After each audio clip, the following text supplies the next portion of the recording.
نحمده ونصلي على رسوله الكريم أما بعد رب اشرح لي صدري ويسر لي أمري واحلل عقدة من لساني يفقهوا قولي۔ دینی رہنمائی کی مجلس نمبر 228 میں سبھی سامعین کی خدمت میں السلام علیکم ورحمۃ اللہ وبرکاتہ عرض ہے۔ آج کی مجلس کا پہلا سوال یہ ہے کہ جب مجمع میں دیگر مذاہب کے لوگ بھی موجود ہوں اور خطیب ان کے سامنے یہ کہے کہ اللہ تعالی، بھگوان اور گاڈ کی جتنی بھی نشانیاں ہیں وہ سب لوگوں کے لیے ہیں، اور پھر آگے یہ کہتا ہے کہ بھگوان اللہ اور گاڈ نے ہوا پانی کو پیدا کیا اور انسانوں کی خدمت کے لیے لگا دیا، تو سوال یہ ہے کہ اس طرح سے جملے ادا کرنا از روئے شریعت کیسا ہے؟ کیا غیروں کو سمجھانے کے لیے اللہ تعالیٰ کو بھگوان کہہ سکتے ہیں، یا اللہ تعالیٰ کے لیے گاڈ کا لفظ استعمال کر سکتے ہیں یا نہیں؟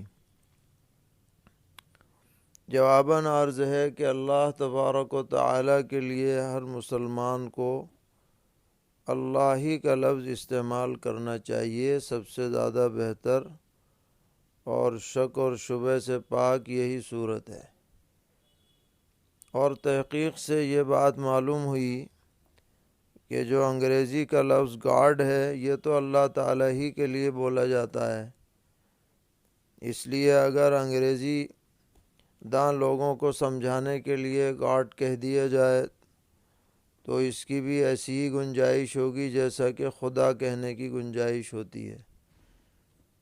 لیکن یہ جو بھگوان کا لفظ ہے یہ غیروں میں اللہ کے لیے بھی خاص نہیں ہے، بلکہ غیر اللہ کے لیے بھی بھگوان کا لفظ بولا جاتا ہے۔ بھگوان رام ہیں، بھگوان کرشن ہیں، فلاں فلاں ہیں، تو اس لیے اللہ تعالیٰ کے لیے اس لفظ کو بولنا صحیح نہیں ہے، اور ایک مسلمان کو بہرحال اللہ تعالیٰ کا کوئی ایسا نام زبان پر نہیں لانا چاہیے جو اس کی شان کے لائق نہ ہو، یا اس میں کسی طرح بھی شرک کا شائبہ پایا جاتا ہو۔ چاہے کوئی سمجھے یا نہ سمجھے، ہمیں اپنی اصطلاحات اور تعبیرات میں بہرحال احتیاط کرنی چاہیے۔ سوال کر رہے ہیں کہ حدیث قرآن پاک میں ہے کہ تم اپنے والدین کو اف بھی نہ کہو اور نہ ان کو جھڑک کر بات کرو، تو اس کا کیا مطلب ہے؟ جواباً عرض ہے کہ مطلب بالکل واضح ہے کہ والدین کی کسی بات پر اولاد کو ناگواری اور تنگ دلی کا اظہار نہیں کرنا چاہیے، اور ان کے ساتھ کبھی بھی بے ادبی سے پیش نہیں آنا چاہیے، نہ تو زبانی طور پر نہ عملی طور پر۔ اسی کی تعبیر یہ کی گئی ہے کہ وَلَا تَقُلْ لَهُمَا اف۔ یہ اف کہنا دراصل ناگواری کے اظہار کی ایک شکل ہوتی ہے جس سے منع کیا گیا ہے۔ تو والدین کے ساتھ ادب اور تعظیم کا معاملہ ہونا چاہیے، اور کوئی بھی ایسا عمل نہیں ہونا چاہیے جس سے ان کے دل کو تکلیف پہنچے۔ سوال کرتے ہیں کہ حدیث میں ہے کہ عبادت اس طرح کی جائے گویا تم اللہ کو دیکھ رہے ہو ورنہ وہ تو تمہیں دیکھ رہا ہے، اس کا کیا مطلب ہے؟ جواباً عرض ہے کہ اس کا مطلب یہ ہے کہ آدمی کو خاص طور پر عبادت کرتے وقت اللہ تبارک و تعالیٰ کی ذات کا استحضار رکھنا چاہیے کہ گویا میں اللہ تعالیٰ کے دربار میں حاضر ہوں اور میں اس کی ذات کا مشاہدہ کر رہا ہوں، اور اگر یہ تصور کرنا مشکل ہو تو اس میں تو کوئی شبہ ہے ہی نہیں کہ وہ ہماری ہر حالت سے پوری طرح واقف ہے۔ جب اس تصور کے ساتھ عبادت کی جائے گی تو عبادت میں جی لگے گا، خشوع و خضوع کا جذبہ پیدا ہوگا، اور اس کو حدیث کی اصطلاح میں صفت احسان کہا جاتا ہے، جو تصوف کا سب سے اعلیٰ مقام ہے، اور اس کو حاصل کرنے کی کوشش کرنی چاہیے۔ سوال کر رہے ہیں کہ ہم نے حدیث سنی ہے کہ ایک زمانہ ایسا آئے گا کہ ساری دنیا کی قومیں مسلمانوں پر اس طرح ٹوٹ پڑیں گی جیسے کہ کھانے والے دسترخوان پر رکھی ہوئی چیزوں پر ٹوٹ پڑتے ہیں، اور ان کی عزت و وقت لوگوں کے دلوں سے نکل جائے گی اور کمزوری پیدا ہو جائے گی، دشمنوں کے دلوں سے ان کی ہیبت جاتی رہے گی۔ تو صحابہ نے پوچھا کہ یہ ایسا کیوں ہوگا؟ تو آپ نے جواب میں فرمایا کہ دنیا سے محبت اور موت کو برا سمجھنا، یہ بات جب امت میں پیدا ہوگی تو یہ ذلت و رسوائی سے انہیں دوچار ہونا پڑے گا۔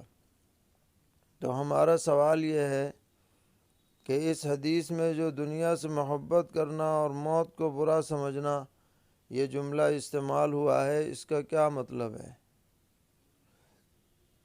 جواباً عرض ہے کہ اس کا مطلب یہ ہے کہ جب لوگ دین کے لیے قربانی دینے سے گریز کرنے لگیں اور دنیاوی مفادات کو دین پر ترجیح دینے لگیں تو مسلمان ذلت سے دوچار ہوں گے۔ یہ مطلب نہیں ہے کہ دل میں دنیا کی محبت ہی نہ ہو، یہ تو فطری طور پر اللہ تعالیٰ نے رکھی ہے، لیکن وہ محبت ایسی غالب نہیں ہونی چاہیے کہ دین کے اوپر اس کو ترجیح دی جانے لگے۔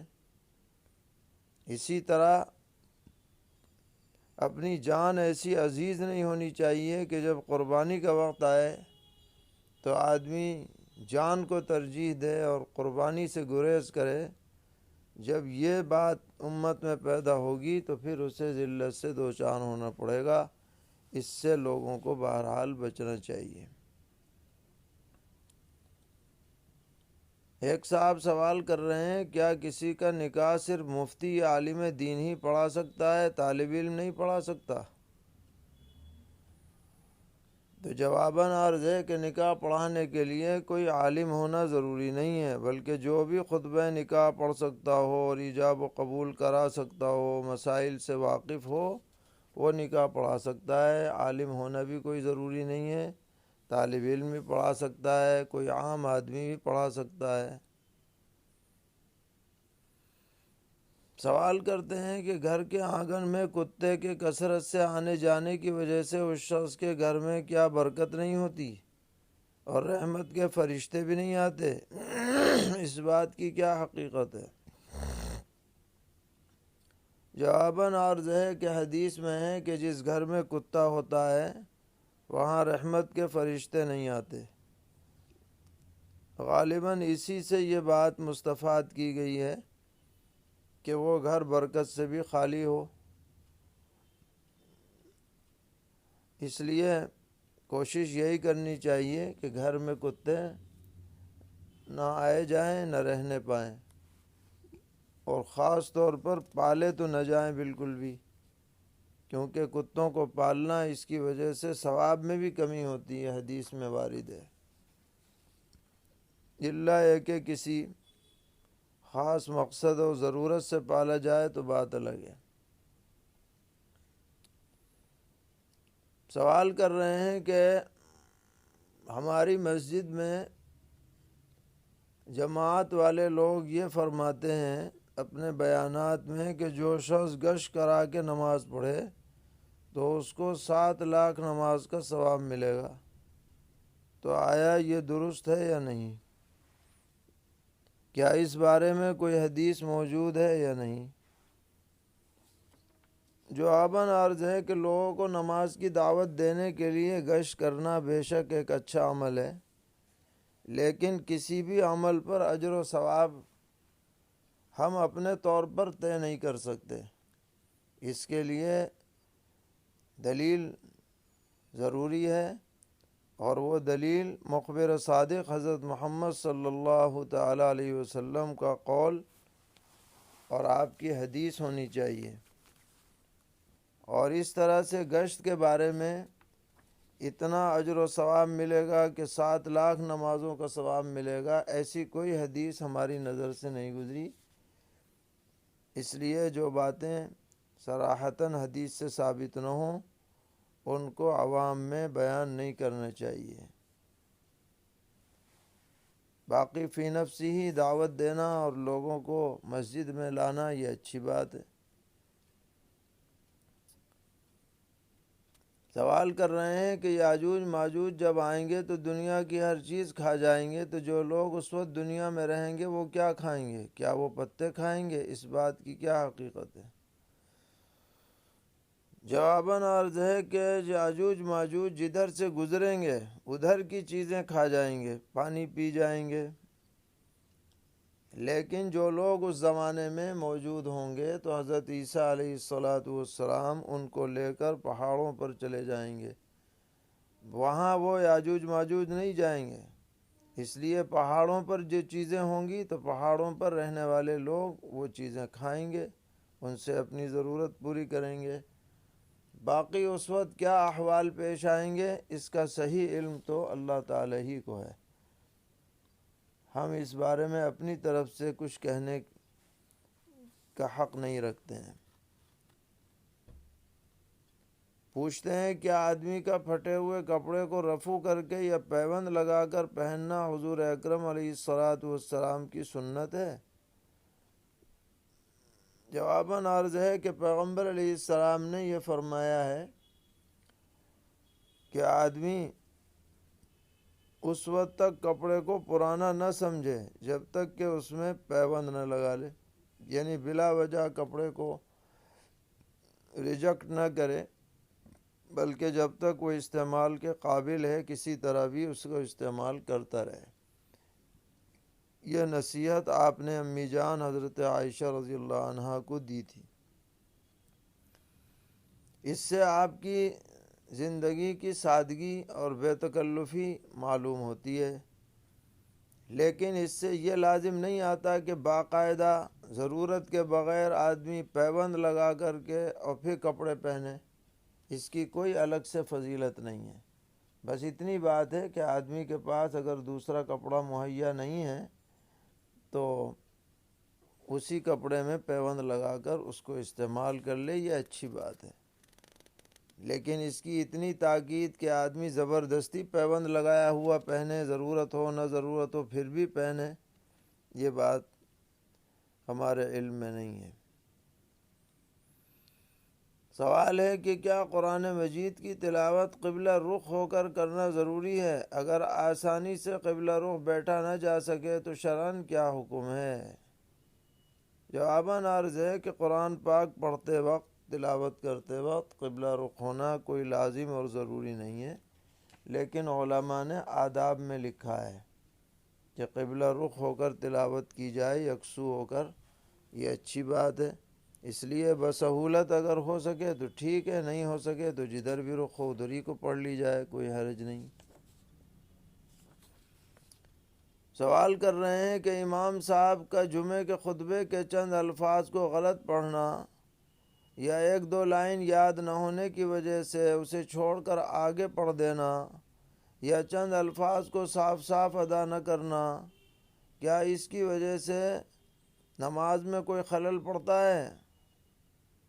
جواباً عرض ہے کہ اس کی وجہ سے نماز میں کوئی خلل نہیں ہوگا، خطبہ درست ہو گیا، لیکن بہرحال صحیح پڑھنے کا اہتمام ہونا چاہیے، پہلے سے تیاری ہونی چاہیے تاکہ موقع پر کوئی پریشانی نہ ہو۔ پوچھتے ہیں اکثر عوام جو کچھ پڑھے لکھے ہوئے ہیں یا نہ پڑھے لکھے ہیں وہ اذان و اقامت میں اشہد ان محمدن رسول اللہ کے بجائے اشہد ان محمد رسول اللہ پڑھ دیتے ہیں۔ تو اس کی وجہ سے نماز اذان صحیح ہوتی ہے یا نہیں ہوتی، یا اقامت درست ہوتی ہے یا نہیں؟ جواباً عرض ہے کہ اعراب صحیح پڑھنے کا اہتمام ہونا چاہیے، اگر کوئی غلط پڑھے اس کو بتلا دینا چاہیے، ٹوک دینا چاہیے۔ پھر بھی اگر کوئی محمد الرسول اللہ پڑھ دے تو فی نفسی اذان اقامت درست ہو جائے گی، دہرانے کی ضرورت نہیں ہے۔ پوچھتے ہیں ہمارے مدرسے میں جب اذان ختم ہوتی ہے تو استاد درسگاہ میں ایک طالب علم کو اذان کے بعد کی دعا زور سے پڑھنے کو کہتے ہیں، اور جتنے طالب علم درسگاہ میں بیٹھے ہوئے ہوتے ہیں وہ سب ان کی دعا کو سن کر دہراتے ہیں، کیا اس طرح سے دعا پڑھی جا سکتی ہے؟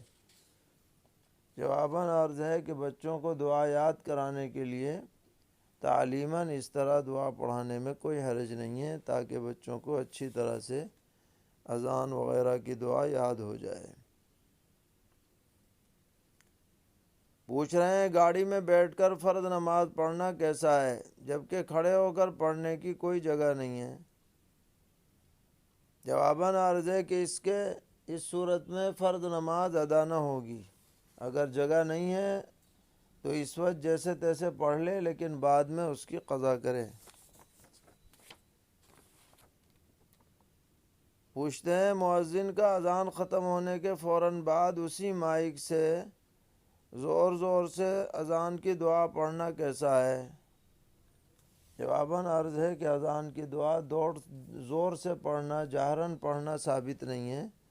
جس کو بھی پڑھنی ہے آہستہ آواز میں پڑھنی چاہیے، مائک میں زور سے پڑھنا صحیح نہیں ہے۔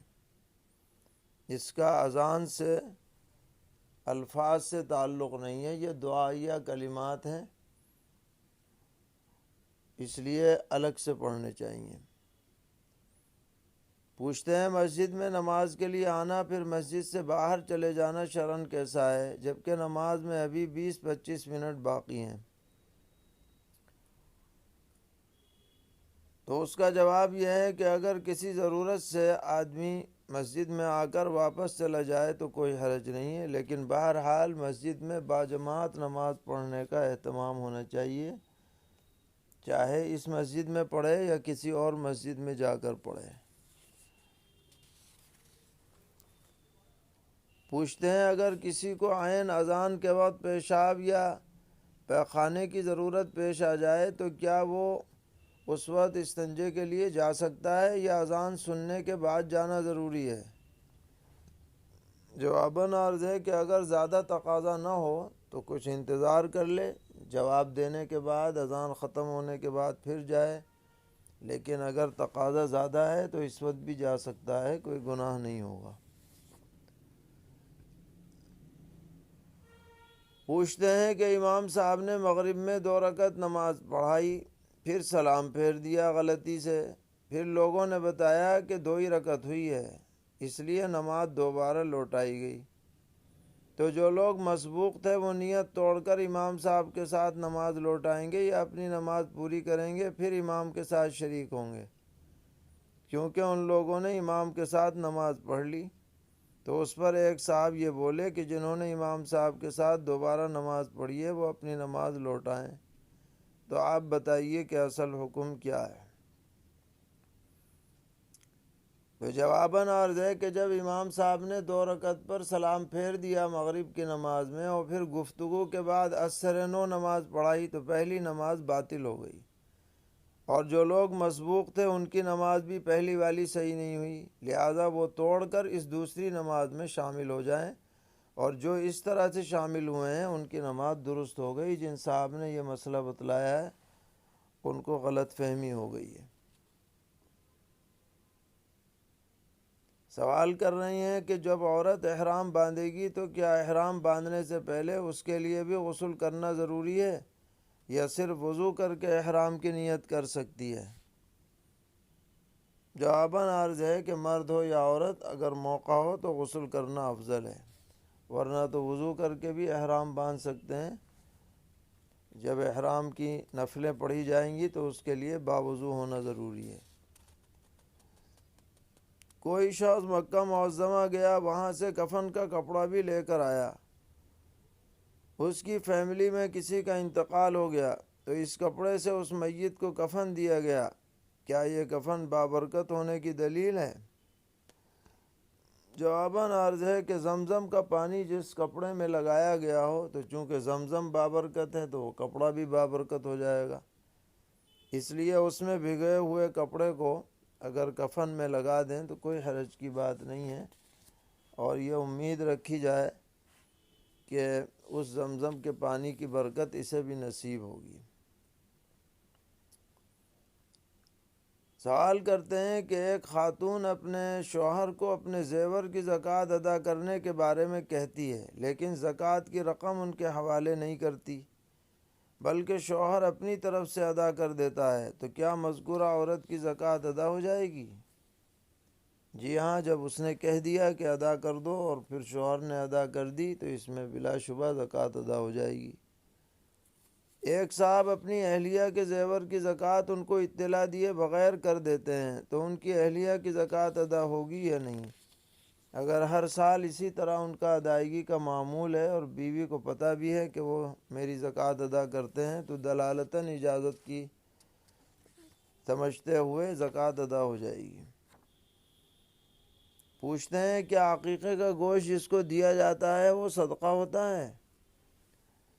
جواباً عرض ہے کہ اگر مالدار کو دیا جائے گا تو وہ ہدیہ سمجھا جائے گا، اور کسی فقیر غریب کو دیا جائے گا تو وہ صدقہ سمجھا جائے گا۔ سوال ہے کہ ایک شخص نے دوسرے شخص کو خوب مارا اور زخمی کر دیا تو اس دوسرے زخمی شخص کے متعلقین نے کیس کرایا، تو مارنے والے نے کہا کہ کچھ پیسے لے لو اور کیس واپس لے لو، تو کیا اس زخمی شخص کے لیے پیسے لینا اس سے صحیح ہے یا نہیں؟ جواباً عرض ہے کہ اس نے مار کر کے زیادتی کی ہے اور زخمی بھی کیا ہے، لہٰذا اگر وہ صلح کے طور پر اس سے کچھ پیسے لیتا ہے تو اس میں شرعاً کوئی حرج نہیں ہے، لے سکتا ہے۔ سوال ہے کہ کسی کو کسی بات کے متعلق قسم کھلانا شرعاً کیسا ہے کہ میں تو تمہاری بات جب مانوں گا جب تم پہلے قسم کھاؤ، اس کی شرعاً کیا حیثیت ہے؟ جواباً عرض ہے کہ قسم کھلانا کوئی اچھی بات نہیں ہے، لیکن اگر قسم کسی وجہ سے کھلانا ضروری سمجھا جائے بات پر یقین کرنے کے لیے تو ناجائز بھی نہیں ہے، قسم کھا سکتے ہیں۔ سوال ہے کہ بچے کی پیدائش کا دن اور تاریخ لکھ کر رکھنا تاکہ یاد رہے، شرعاً اس کا کیا حکم ہے؟ جواباً عرض ہے کہ اس میں کوئی حرج نہیں ہے، یہ کوئی شرعی مسئلہ نہیں ہے، آدمی اپنے بچوں کی تاریخ پیدائش لکھ کے رکھے تو شرعاً اس میں کوئی حرج کی بات نہیں ہے۔ سوال ہے کیا کھانا کھاتے وقت انگلی چاٹنے کی کوئی دعا حدیث شریف میں آئی ہے؟ الگ سے تو کوئی دعا نہیں ہے، بس کھانے سے فراغت پر دعا جو پڑھی جاتی ہے وہی ہے، ہر مرتبہ انگلی چاٹنے پر الگ سے کوئی دعا نہیں ہے۔ سوال ہے شادی بیاہ کے موقع پر خواتین کا کھانا سامنے رکھ کر فاتحہ پڑھنا کیسا ہے؟ جواباً عرض ہے کہ یہ اہل بدعت کا شعار ہے، ہر مسلمان کو ایسی باتوں سے بچنا چاہیے۔ سوال ہے کہ کیا آب زمزم کھڑے ہو کر پینا ضروری ہے یا بیٹھ کر بھی پی سکتے ہیں؟ جواباً عرض ہے کہ آب زمزم کھڑے ہو کر پینا بہتر ہے، لیکن اگر بیٹھ کر کے بھی پی لیں تو کوئی گناہ کی بات نہیں ہے، پی سکتے ہیں۔ سوال ہے کہ ایک لڑکا اپنے باپ کے کپڑے کی دکان پر رہتا ہے، باپ بھی وہیں بیٹھتا ہے، لیکن سارا کیش باپ کے ہاتھ میں ہے اور بیٹا شادی شدہ ہے۔ بیٹے کو جب روپے کی ضرورت پڑتی ہے تو باپ اس کو 100-200 روپے دے دیتا ہے، لیکن اس سے اس کی ضرورتیں پوری نہیں ہوتی، اور لڑکا دوسرے لوگوں سے ادھار پیسے مانگ لیتا ہے اور پھر ان سے کہتا ہے کہ اس پیسے کے بدلے آپ مجھ سے دکان سے کپڑا لے لینا، تو کیا اس طرح ان کے لیے کپڑا لینا جائز ہے یا نہیں؟ جواباً عرض ہے کہ جو آپ نے سوال کیا ہے اس میں ساری ملکیت دکان کی باپ کی ہے، بیٹا صرف اس کا معاون ہے۔ لہذا باپ کی اجازت کے بغیر اس بیٹے کا اس دکان سے کچھ پیسہ لینا یا کپڑا لینا اپنی ذاتی ضرورت میں خرچ کرنا صحیح نہیں ہے۔ ہاں اجازت لے لے تو صحیح ہو جائے گا، بغیر اجازت کے نہ لے۔ سوال کرتے ہیں کہ جو ٹخنے سے نیچے کپڑا لٹکانے کی جو ممانعت ہے، کیا یہ صرف پیجامہ، پینٹ یا لنگی تک محدود ہے، یا اوپر سے پہنا ہوا کپڑا جیسے جبہ یا شیروانی، یا اوپر جو کپڑا ڈال لیتے ہیں اس میں بھی یہی حکم ہے؟ جواباً عرض ہے کہ فقہا اور شارحین حدیث لکھتے ہیں کہ اس اسبال ازار کے اندر تمام کپڑے شامل ہیں، صرف لنگی پیجامہ ہی نہیں بلکہ اوپر جو پہنے جاتے ہیں وہ بھی مردوں کے لیے ٹخنے سے نیچے یا ضرورت سے زائد لٹکانا صحیح نہیں ہے۔ پوچھتے ہیں کیا شہادت کی انگلی میں انگوٹھی پہننا منع ہے؟ جواباً عرض ہے کہ مردوں کے لیے شہادت اور بیچ کی انگلی میں انگوٹھی پہننا مکروہ ہے، البتہ عورتوں کے لیے مکروہ نہیں ہے، مردوں کے لیے مکروہ ہے، اس سے بچنا چاہیے۔ اللہ تعالی ہم سب کو دین پر استقامت عطا فرمائے، ہر طرح کے شرور سے محفوظ رکھیں۔ وصلی اللہ تعالی علی خیر خلقہ محمد وآلہ وصحبہ اجمعین برحمتک یا ارحم الراحمین۔